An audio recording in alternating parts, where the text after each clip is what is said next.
Bismillahirrahmanirrahim.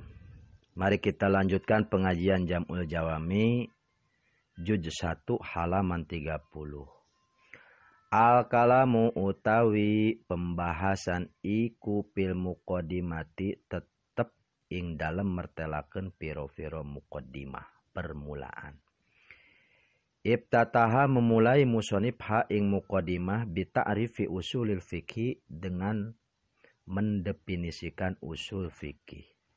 Liyatasawwaro agar supaya memahami hu ing usul fikih sopo tolibuhu orang yang ingin mencari dan mengetahui hu ing usul fikih.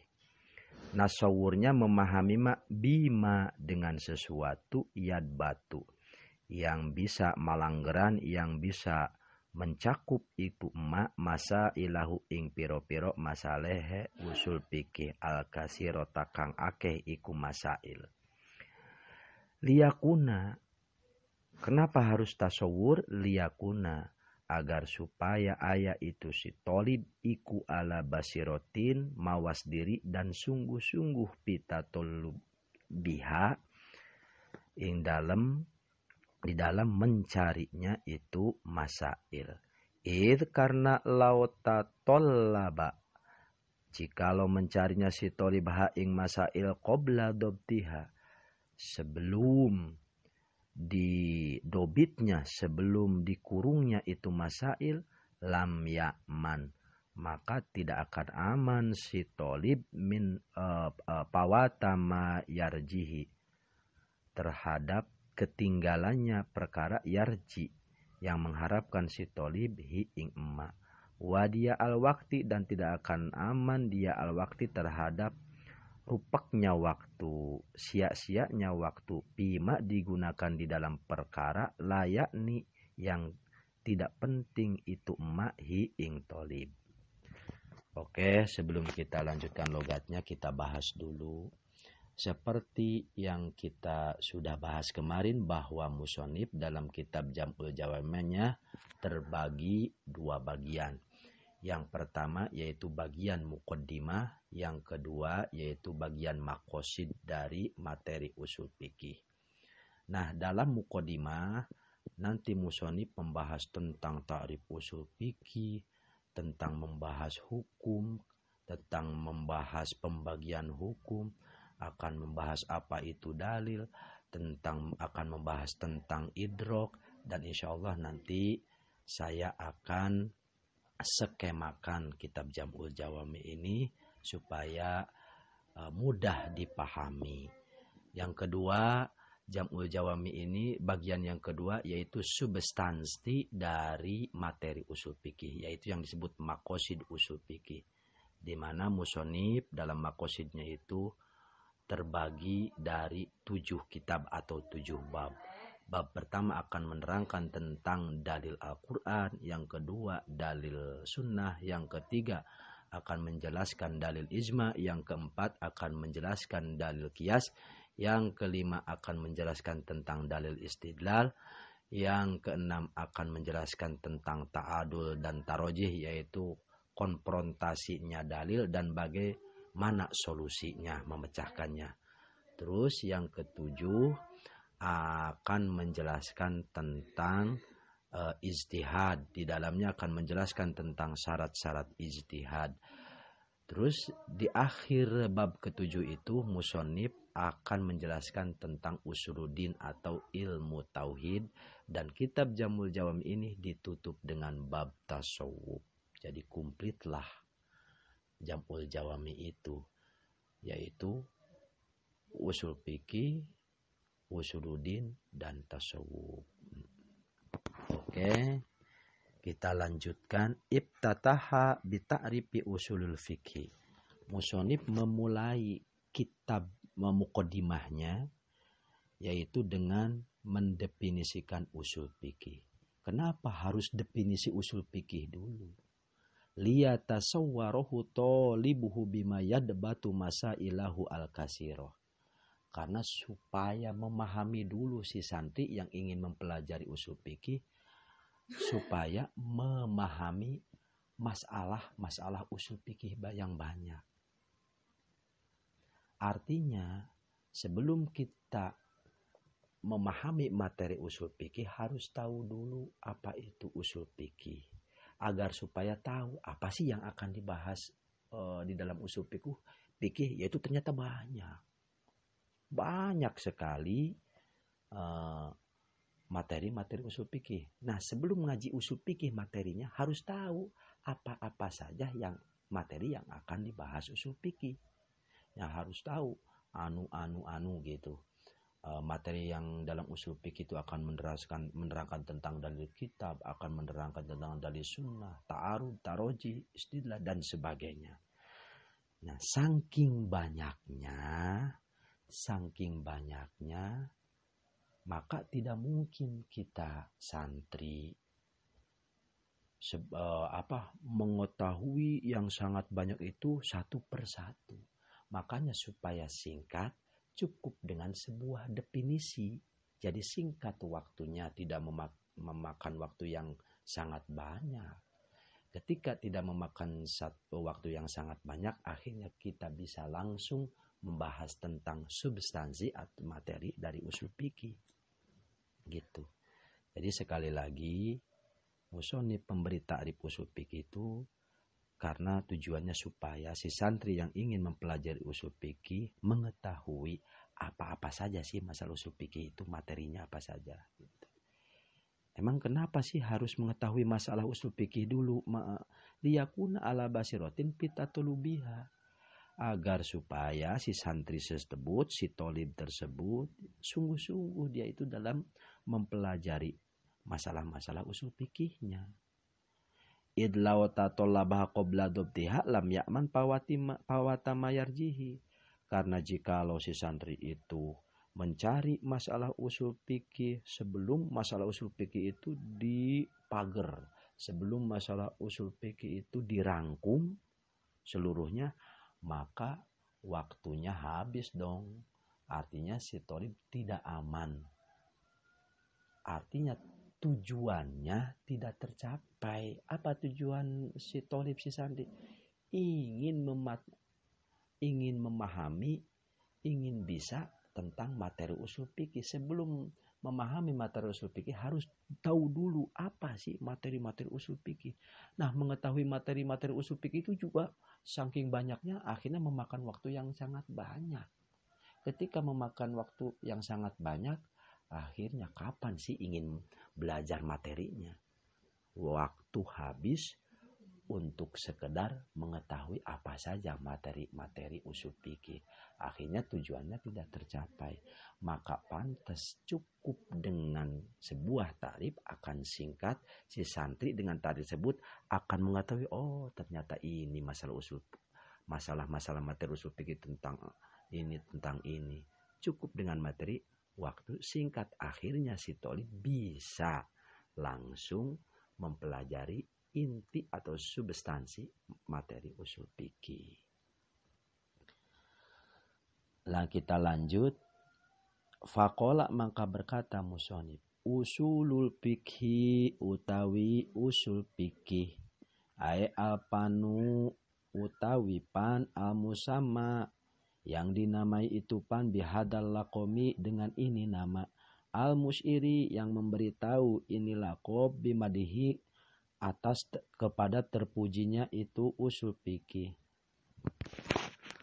Bibtina il fikhi karena memang dengan sebab berdirinya fikih alaihi di atas usul fikih, idil aslu karena yang namanya asal ikuma sesuatu ia betani anu narima berdiri alaihi di atas itu ma opo gueruhu salianti itu ma. Apa itu usul fikih itu? Iku dala ilul fikih pirang-pirang qaedah fikih al ijmaliyatu yang bersifat global atau yang bersifat masih mentah itu dalail ai ghairul muayyanati tidak tentu itu dalail kamutlakil amri seperti halnya mutlaknya amar wa nahi jam mutlakna nahi wa fi'lin nabi dan seperti pekerjaan Nabi, wal ijma'i dan seperti ijma, wal qiyasi dan seperti qiyas, wal istihab dan seperti istishab, al mabhusi yang akan dibahas ovo an awaliha dari yang pertamanya itu kabeh mutlaqil amri nahi fi'lin nabi ijma qiyas istishab akan dibahas dengan apa bi'anahu dengan sesungguhnya itu awal yaitu mutlaqul amri ikulil wujub nuduhkeun kana wajib hakikatan kalawan secara hakikat wasani lan lajeng ari nu kadua nyaeta mutlaqun nahi akan dibahas bi'anahu sesungguhnya itu sani ikulil hurmati nuduhkeun kana haram kadalika seperti itu hakikatan wal baki jeung ari sasesa-sasesana nyaeta sasesana tepi'lun nabi ijma qiyas istishab akan dibahas bi annahu dengan sesungguhnya itu baki iku hujajun merupakan pirang-pirang hujah atau qaedah atau dalil pokoknya mah wa ghairi dalika dan selain itu annahu lil wujub wasani bi'anil hurmah wa baqi bi'annahu jajun mimma bukti natina perkara ya'ti yang akan datang iku ma juga ma'ama serta pembahasan ya ta'alaku yang ada hubungannya itu ma bihi ing ma ya'ti yang akan dijelaskan pil kutubi di dalam beberapa kitab atau beberapa bab al-khamsati yang jumlahnya 5 itu kutub. Titik. Sebelum kita lanjutkan logatnya kita bahas dulu. Di sini musonib akan memulai dengan ta'rif usul fikih. Sebelum ta'rif usul fikih secara istilah kita tahu ada usul fikih, ada ilmu usul fikih. Itu beda. Jadi ada usul fikih, ada ilmu usul fikih. Apa ilmu usul fikih? Ilmu usul fikih adalah ilmun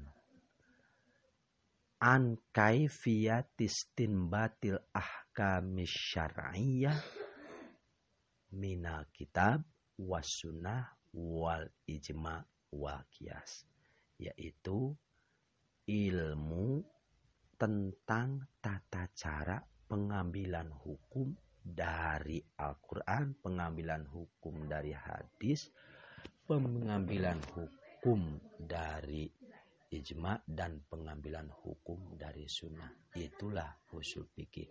Pada intinya adalah usul fikih ilmu yang ingin membahas tentang tata cara ijtihad pengambilan sebuah hukum.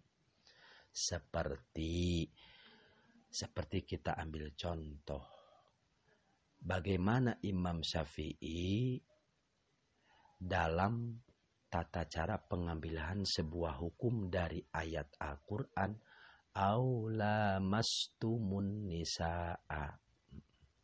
Ayat di sananya yaitu surat An-Nisa, ya ayyuhalladzina amanu idza qumtum ila sholati faghsilu wujuhakum wa aydiyakum ilal marafiqi gitu ila akhirih. Di sana selanjutnya ada ayat aula mastumun nisaa.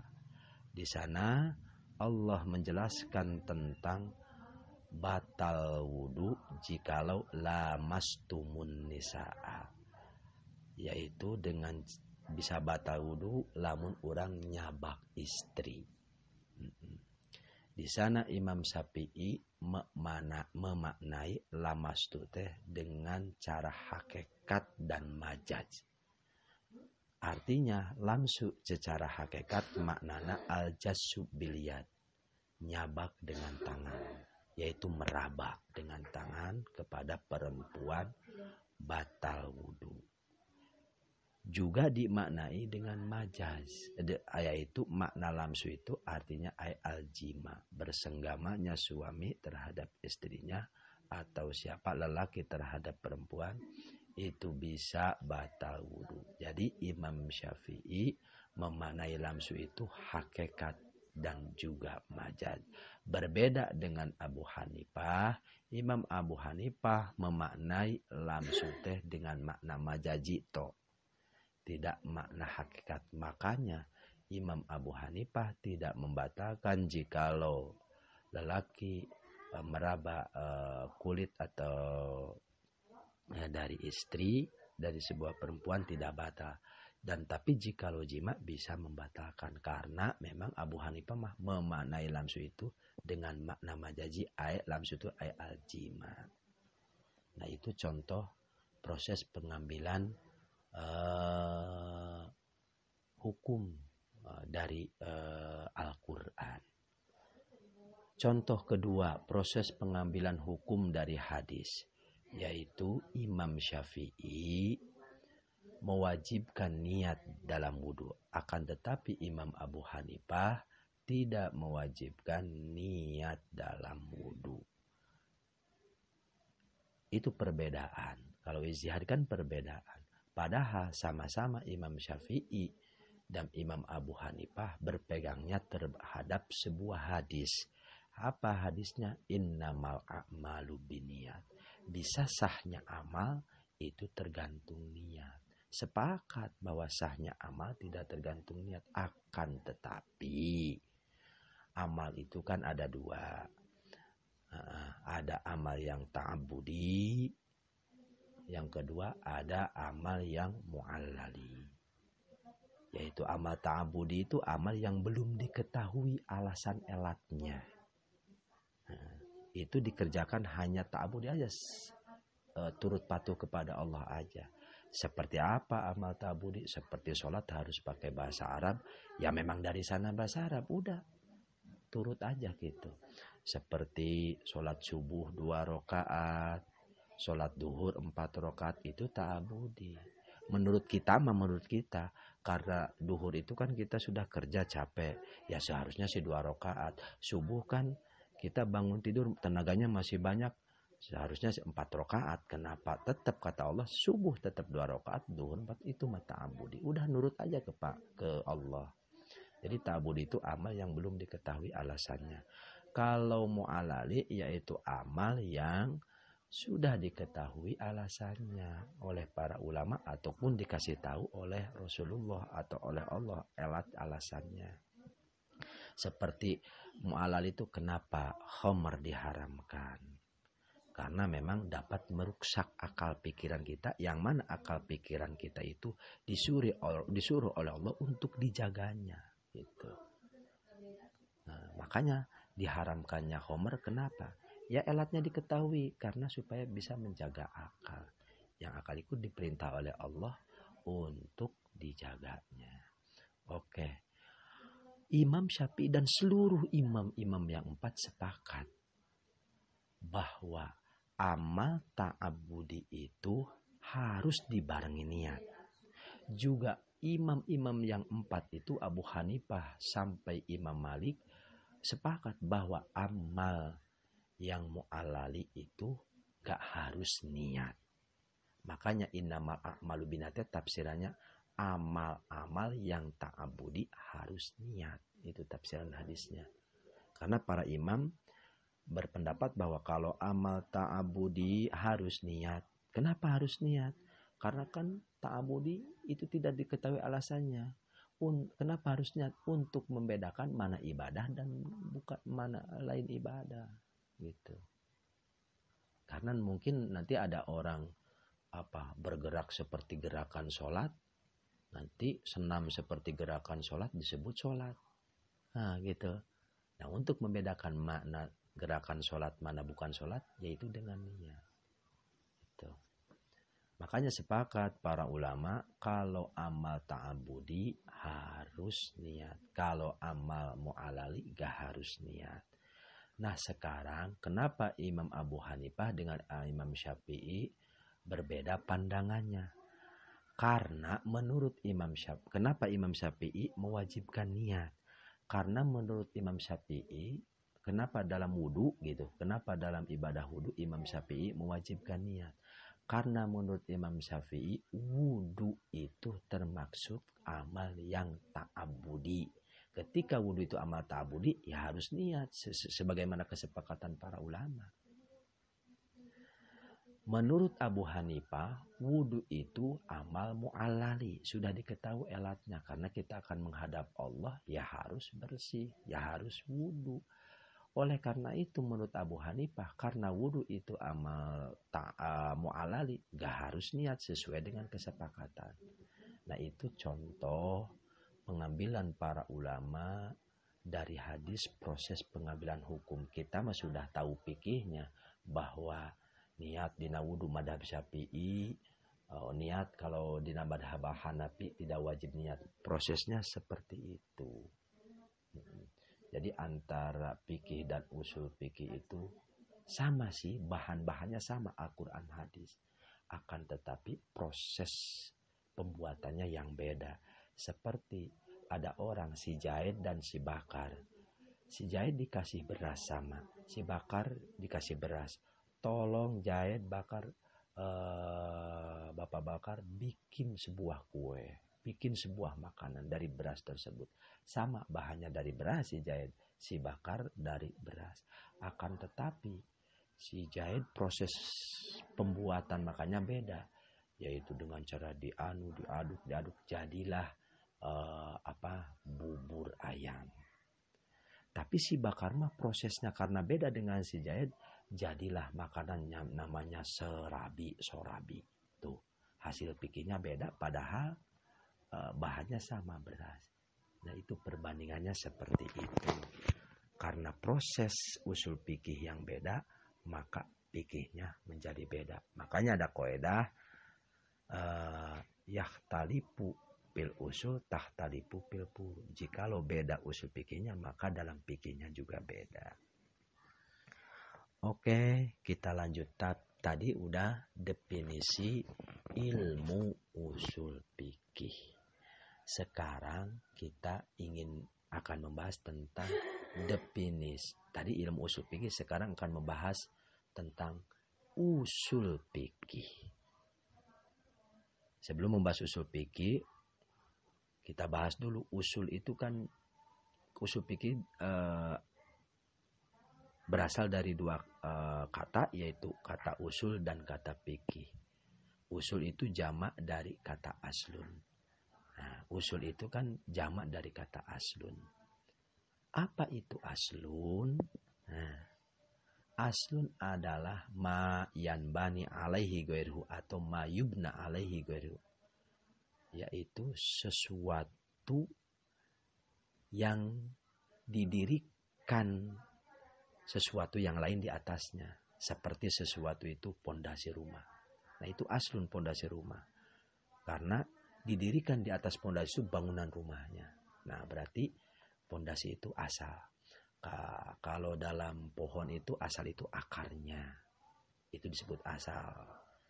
Nah, kalau kita ingin mengetahui asal secara secara mendetil, kita harus mengetahui lawannya. Apa itu asal? Lawannya asal yaitu parun. Karena ada kaidah asyai'u la yattakhidu ghayatal ittidah illa bi ma'rifati muqabilihi. Sesuatu tidak akan jelas sekali, tidak akan bisa dipahami secara jelas sekali kecuali dengan cara kita mengetahui lawannya. Kalau kita ingin mengetahui atas, berarti ketahuilah bawah. Kita ingin mengetahui laki-laki, kita harus tahu dulu perempuan. Kalau kita tahu perempuan, pasti kita akan tahu lelaki. Karena ingin mengetahui sesuatu itu cukup bisa dengan mengetahui lawannya. Kita tahu surga, akan tahu neraka. Asyai'u la yattadihu ghayatal ittidahi illa bi ma'rifati muqabilihi. Sesuatu tidak akan jelas kecuali dengan cara mengetahui lawannya. Karena lalawanan aslu itu paru, maka jikalau kita ingin mengetahui aslu secara jelas, ketahuilah paru dulu. Nah, sekarang apa itu paru? Paru itu adalah ma yubna ala ghairihi, yaitu sesuatu yang didirikan, yang ditempatkan di atas yang lain. Seperti bangunan rumah didirikan di atas pondasinya. Bangunan rumah itu temboknya, atapnya itu disebut par'u. Kalau par'u itu kalau dalam pohon cabang-cabangnya tuh, cabang, dahan. Nah itulah disebut par'u. Ibarat aslu dan par'u itu ibarat usul fikih dengan fikih. Fikih itu cabang dari usul fikih.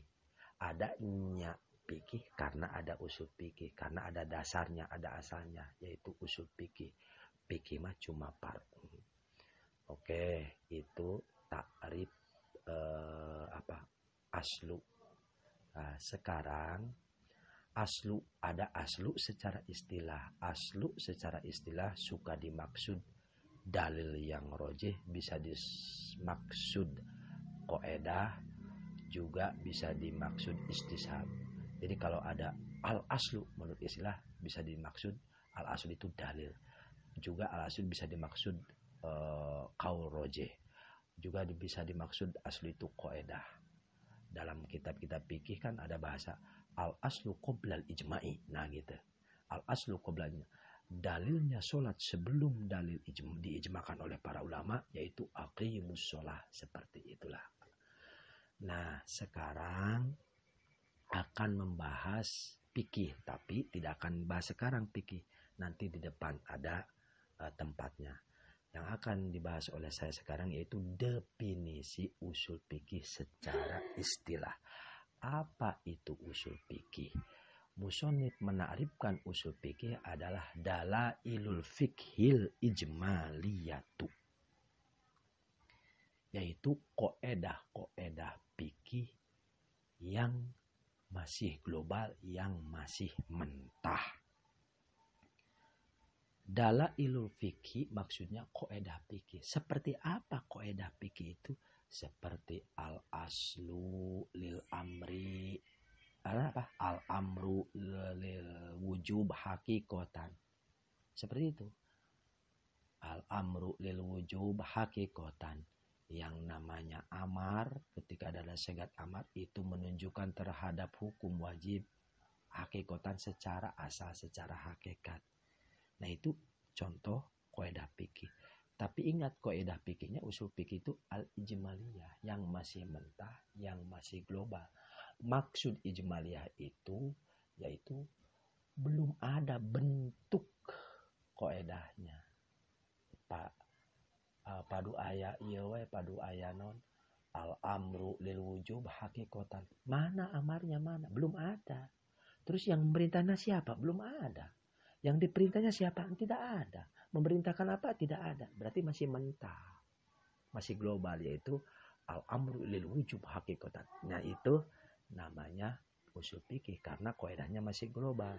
Ada dalil fikih atau qaedah fikih yang sudah tafsili. Makanya ada dalil fikih yang tafsili, ada dalil fikih yang ijmali. Kalau dalil fikih tafsilinya larinya ke ilmu fikih kalau tafsili.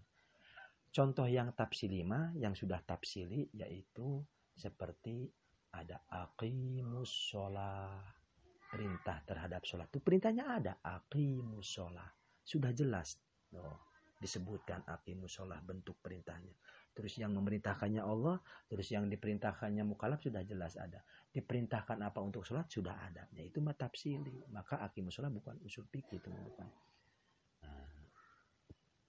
Kesimpulannya usul fikih itu adalah dalailul fikhil ijmaliyatu, dalil fikih yang masih mentah, yaitu baru teori saja seperti al amru lil wujub hakikotan, atau seperti nahyu lit tahrim hakikotan, seperti fi'lun nabi hujjatun, pekerjaan nabi itu bisa jadi dalil, al ijma'u hujjatun, al qiyasu hujjatun, dan lain sebagainya. Seperti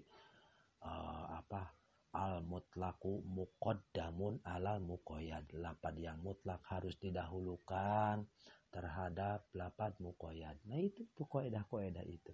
Seperti al am yaqbalu taksis, lapad am itu menerima ditaksis. Seperti itu namanya Qaedah fikih ijmaliyah. Tapi ta'rif musonib ini nanti ada yang mengkritik oleh jumhur ulama. Makanya jumhur ulama mah yang namanya ta'rif usul fikih itu begini, beda dengan musonib. Ditambahan jumhur ulama. Gini menurut jumhur ulama mah, ta'rif usul fikih adalah dalailul fikhil ijmaliyatu wa turukus tipadatiha wa mustafidiha. Nah gitu definisi menurut jumhur ulama. Kalau kita simpulkan, menurut jumhur ulama, usul fikih itu, materi usul fikih itu ada 3 bagian. Bagian yang pertama yaitu dalailul fikhil ijmaliyatu. Materi usul fikih adalah qaedah fikih yang masih mentah. Tadi udah dijelaskan. Seperti mutlaqul amri lil wujub hakikatan. Yang kedua termasuk usul fikih juga waturukus tipadatiha, yaitu tata cara pengambilan sebuah dalil fikih ketika dalil fikih itu ta'arud. Yaitu dengan kata lain waturukus tipadatiha itu yaitu akan menjelaskan usul fikih itu tentang tarjih, yaitu tentang cara bagaimana sih caranya ketika ada dalil ta'arud, solusinya bagaimana. Nah itu akan digaji oleh usul fikih. Yang ketiga usul fikih itu wa mustafidiha, yaitu akan menjelaskan tentang orang yang menggalinya itu dalil fikih, yaitu mujtahid. Karena akan menerangkan tentang mujtahid, maka harus tahu dulu apa itu ijtihad. Makanya usul fikih itu yang ketiga akan menjelaskan tentang tata cara ijtihad. Jadi sekali lagi, usul fikih menurut musannif berbeda dengan menurut jumhur. Kalau menurut musannif mah usul fikih itu hanya dalailul fikhil ijmaliyah dah. Tapi menurut jumhur ulama, usul fikih adalah ada 3 bagian. Ya, makanya definisinya gini menurut jumhur mah, dalailul fikhil ijmaliyatu wa turukus tipadatiha wa mustafidiha, yaitu 3 bagian materi tadi. Kita lanjut. Seperti apa dalil fikih al-ijmaliyah? Coba lihat kitabnya halaman 33. Kamutlaqil amri, seperti amar mutlak. Artinya amar mutlak itu tidak ada kait kata-kata yang lain. Tidak begini. Amarnya untuk tikror, untuk diulang-ulang. Amarnya dilaksanakan cuma sekali. Ini padu amar aqimus sholat tuh. Amarnya dirikan sholat. Tidak dikaidan. Dirikanlah sholat sehari. Dirikanlah sholat terus menerus. Nah tidak. Itu kan dikaidan. Ini mah cuma dirikanlah sholat. Nah mutlak. Nah ketika ada amar mutlak bi'annahu lil wujub. Jadi kaidah usul fikih, kaidah fikih yang mujmal itu kata-kata mutlakul amri lil wujub hakikatan. Jikalau ada amar mutlak, maka itu bisa menunjukkan terhadap hukum wajib secara hakikat, secara asal. Atau ada lagi kaidahnya, idza utliqal amru yansorifu ilal wujubi illa madalla dalilun ala khilafihi. Apabila diucapkan, dikatakan sebuah amar secara mutlak, maka itu bisa menunjukkan terhadap hukum wajib. Kecuali jikalau ada qarinah atau dalil lain yang mengarahkan terhadap sunnah, yang mengarahkan amar itu diarahkan terhadap mubah, maka arahkanlah ke mubah kalau ada lain. Artinya kesimpulannya amar bisa menunjukkan terhadap wajib jikalau tidak ada qarinah, tidak ada dalil lain anu mengkol kenana, anu mengarahkan eta dalil harus kepada sunnah, harus kepada mubah. Kalau tidak ada dalil itu, qarinah itu, maka maknailah amar itu untuk wajib. Seperti apa mutlakul amri lil wujub itu? Seperti ada ayat aqimus sholat. Itu kan amar. Memerintahkan sholat. Berarti kan sholat itu wajib berarti. Sebab al-amru lil wujub. Gini takdirannya. Aqimus sholat amrun bisolah. Wa kullu amrin bisyai'i yujibuhu. Yuntiju aqimus sholat amrun biwujubis sholah. Gitu. Kecuali illa madalla dalilun ala khilafihi. Tadi kan al-amrul wujub apa? Idza utliqal amru yansorifu ilal wujub illa madalla dalilun ala khilafihi. Amar memang bisa menunjukkan terhadap wajib kecuali jikalau ada korenah dalil yang mengarahkan terhadap mubah atau sunnah, maka pengkolkan karena sunnah karena mubah. Seperti apa? Jadi intinya mah nggak ada amar. Amar itu nggak selalu harus wajib. Bisa amar terhadap sunnah. Makanya jikalau ada kalimat amar, tapi dimaknaan sunnah melaksanakannya, maka itu disebutnya amar majazi. Kalau ada amar menunjukkan makna wajib seperti aqimus sholah, wajib sholat, itu namanya amar hakiki. Gitu. Nah, contohnya bagaimana? Ada amar tapi tidak wajib, tapi ini mah sunnah. Seperti kita contohkan ada ayat fa idza quri'al qur'anu fastami'u lahu.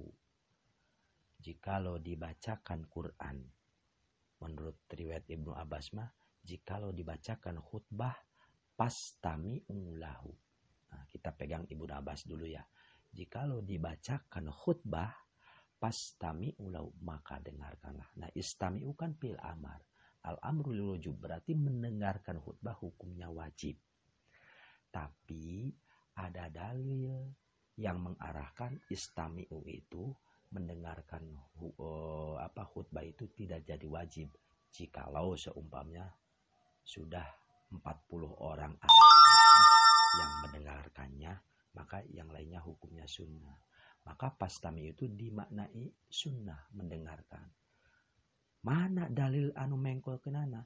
Yaitu sebuah hadis Nabi ketika Nabi Muhammad SAW lagi khutbah, ujug-ujug tiba-tiba ada sahabat berdiri menanyakan kepada Rasulullah yang lagi khutbah, menanyakan begini, matas sa'ah ya Rasulullah, kapan terjadinya kiamat? Rasul menjawab gini, ma'ada a'daddalah, apa yang kamu telah persiapkan untuk menghadapi kiamat? Tong wakananya kiamat, naon anu persiapkan ku anjeun kiamat? Dijawab oleh orang yang berdiri menanyakan tadi, ma'adaddulaha min kasirin min saumin min kasiri salatin wa saumin walakin uhibbu ilaika.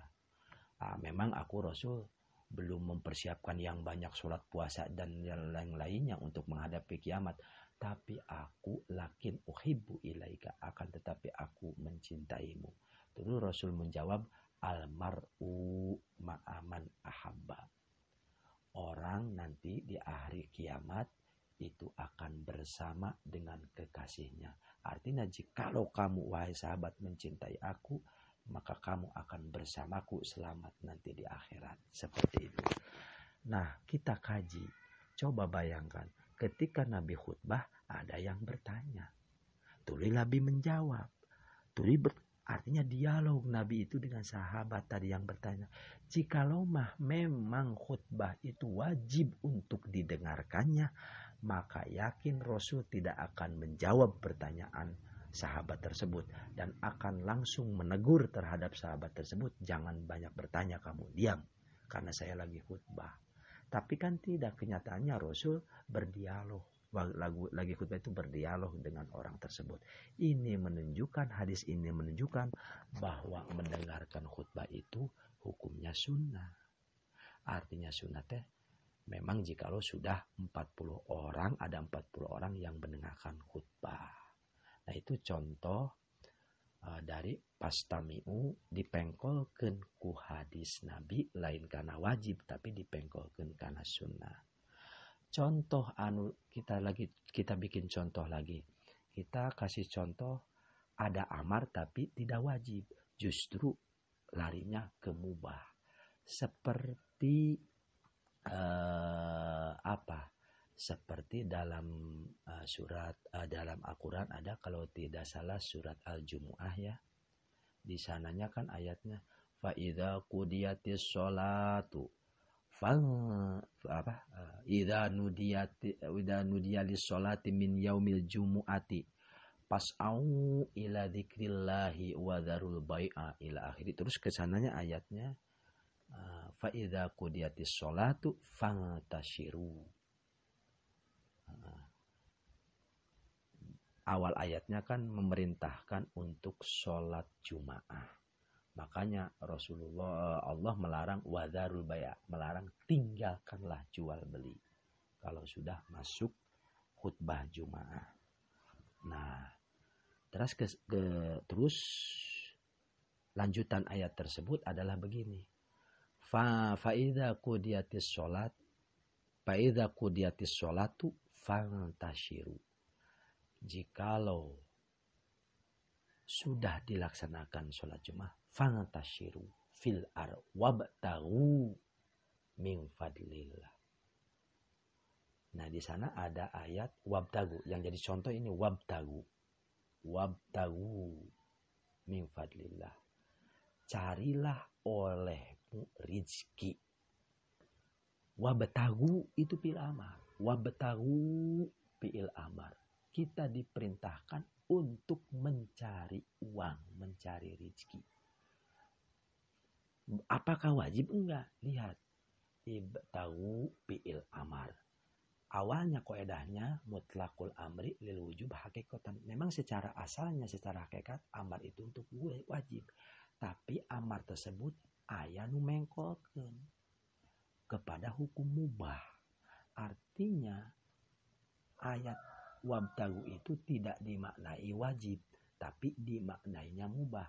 Mana anu mengkol kenana dalil atau korena yang menunjukkan harus dimaknai ibtagu itu harus mubah, yaitu ayat sebelumnya wadarul bai'a, itu kan nahi. Nanti di usul fikih akan dibahas al-amru ba'dan nahyi yufidul ibahah. Al-amru ba'dan nahyi yufidul ibahah. Amar yang terjadi setelah adanya larangan itu berfaedah terhadap mubah. Artinya jikalau ada amar itu diucapkan setelah adanya larangan, maka amar itu jangan dimaknai wajib, tapi harus dimaknai mubah, ibahah. Di sini ibtagu, lihat ibtagu kan amar. Diperintahkannya mencari rezeki itu setelah ada larangannya wadarul bai'a. Engkau jangan jual beli, engkau jangan mencari uang, engkau jangan mencari rezeki. Nah, dilarangnya awalnya dilarang mencari rezeki, terus diperintah. Berarti perintah setelah ada larangan, perintah tadi untuk mubah, untuk ibah. Berarti wabtagu itu maknanya berarti dimubahkan, diperbolehkan untuk mencari rezeki, tidak diwajibkan. Memang tidak diwajibkan mencari rezeki. Ya asal hukumnya mubah mencari rezeki itu. Adapun bisa jadi wajib karena aridi. Bisa menjadi wajib mencari rezeki untuk menafkahi keluarga, untuk menafkahi istri, untuk menafkahi anak. Kalau kita sudah menikah dan wajib menafkahi istri, berarti mencari rezekinya, mencari uangnya juga wajib. Gitu. Malayatimul wajibu illa bihi fahuwa wajibun.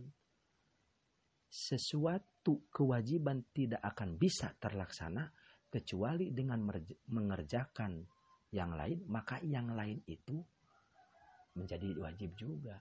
Menapakahi keluarga merupakan wajib, dan kita tidak akan bisa menapakahi keluarga kecuali kitanya kerja mencari uang, maka kerja mencari uangnya juga wajib. Nah gitu. Jadi asal muasal mencari nafkah itu memang mubah. Adapun bisa jadi wajib karena ada aridi faktor lain. Yaitu karena kita menafkahi keluarga. Kalau memang mencari nafkah itu wajib, hukumnya asalnya wajib, maka santri tidak boleh untuk ngaji, tapi harus mencari uang. Gak usah ngaji, harus mencari uang. Dan memang asal hukumnya wajib. Jikalau asal hukum mencari nafkah itu, mencari rezeki itu wajib. Gak boleh ngaji, harus mencari uang. Itu. Dah, itu contoh. Memang amar itu untuk wajib, asalnya hakikatnya. Tapi bisa untuk sunnah dan mubah, berarti majazi. Nah, sampai di sini dulu. Mudah-mudahan bermanfaat untuk kita. Insya Allah nanti kita lanjutkan. Hanya Allah lah yang maha benar. Jikalau ada perkataan saya yang benar, itu hakikatnya dari